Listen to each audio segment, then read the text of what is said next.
আজ সোমবার 17ই চৈত্র 2025 সালের 31শে মার্চ, কুম্ভ রাশি, কুম্ভ লগ্ন, অ্যাকোয়ারিয়াস সাইন জাতক জাতিকাদের আজকের দিনটি কিন্তু এক প্রকার বেশ কাটতে চলেছে।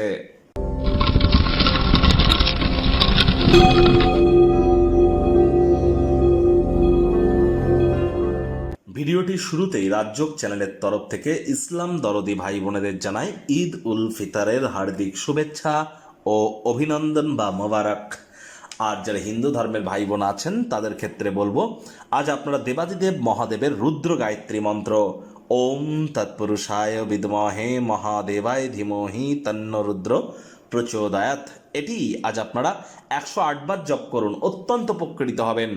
আজ আপনারা অবশ্যই চন্দ্রের বীজ মন্ত্র জপ করতে পারেন। যারা মানসিকভাবে দুর্বলতা অনুভব করছেন, ডিপ্রেশনের দিকে যাচ্ছেন বা কোনো প্রকার হতাশা বা মানসিক অস্থিরতা আপনাদের কাজ করছে, তাহলে মায়ের কাছ থেকে রূপোর তৈরি একটি চেন বা নেকলেস নিয়ে আপনারা গলায় পরে নিন, এটিও আপনাদেরকে উপকৃত করতে চলেছে। অফ হোয়াইট কালারের ড্রেস আজ আপনারা পরিধান করতে পারেন। সম্প্রতি মাত্র একদিন দুদিন আগেই কিন্তু শনি মহারাজ রাশি পরিবর্তন করেছেন, যার ফলস্বরূপ আপনাদের উপর ঠিক কী কী প্রভাব পড়বে অলরেডি চ্যানেলে ভিডিও আপলোড করা হয়েছে। সময় সুযোগ বুঝে দেখে বা শুনে নিতে ভুলবেন না। ভাগ্য মিটার আজ আপনাদের বলছে 7.5 আউট অফ 10, ভাগ্য আপনাদের অনুকূলেই থাকবে। তবে স্বাস্থ্যগত ব্যাপারে আপনাদেরকে একটু সাবধানতা অবলম্বন করেই কিন্তু চলতে হবে। সামাজিকতার ভয় আপনাকে বলহীন করে তুলতে পারে, এটিকে সারাতে নিজেকে আত্মসম্মানে উৎসাহিত করুন। আজ অর্থগত ব্যাপারে আয় ইনকাম বাড়বে। নতুন উদ্যোগ পরিকল্পনার পাশাপাশি নতুন নির্মাণ কার্যের শুরুয়াত আজ করতেই পারেন।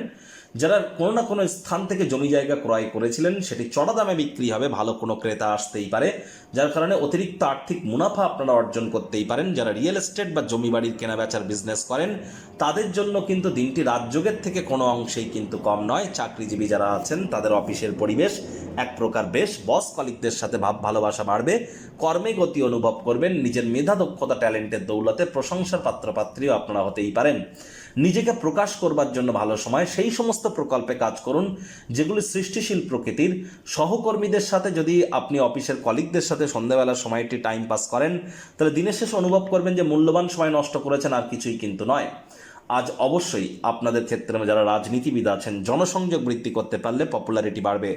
সম্প্রতি আপনাদের কিন্তু 7.5-এর অন্তিম চরণ শুরু হয়েছে, সে বিষয়ে চ্যানেলে ভিডিও আপলোড করা আছে, সময়ের সুযোগ বুঝে দেখে শুনে নেবেন। শিক্ষার্থী বিদ্যার্থীদের পড়াশোনায় মনোযোগ আরও বৃদ্ধি করতে হবে উচ্চশিক্ষার জন্য। যারা বিদেশ যাত্রার কথা ভাবছিলেন, ভাগ্যদেবী কিন্তু আজ আপনাদের পক্ষে নেই। সন্তান সন্ততি থেকে থাকলে তাদের দিকে কঠোর সজাগ দৃষ্টি বজায় রাখুন। হাউস ওয়াইফ যারা আছেন, দিনের শুরুটা তাড়াতাড়ি করুন। প্রেমিক প্রেমিকা স্বামী স্ত্রী রূঢ় বাক্যের প্রয়োগ, অশ্লীল ব্যবহার যেন করবেন না। তৃতীয় কোনো ব্যক্তিকে ভুলেও সম্পর্কের মধ্যে যেন প্রবেশ করতে দেবেন না। সম্পর্কের দুর্বলতা কিন্তু আরও বেড়ে যেতে পারে। শত্রুপক্ষ বিরোধী পক্ষ একটু হলেও শক্তিশালী কিন্তু থাকছে। পরিবার পরিজন নিকটস্থানীয় ব্যক্তিবর্গদের সাথে ভাব ভালোবাসা বাড়বে। গৃহের পরিবেশ শান্তিপূর্ণ নির্ঝঞ্ঝাট পরিগণিত হতে চলেছে। আজ সামাজিকতার ভয় যেন আপনাদেরকে বলহীন না করে, এ বিষয়ে খেয়াল রাখুন। ডমিনেটিং নেচারের যেন হবেন না। ওজন বুঝে ভোজন গ্রহণ করুন।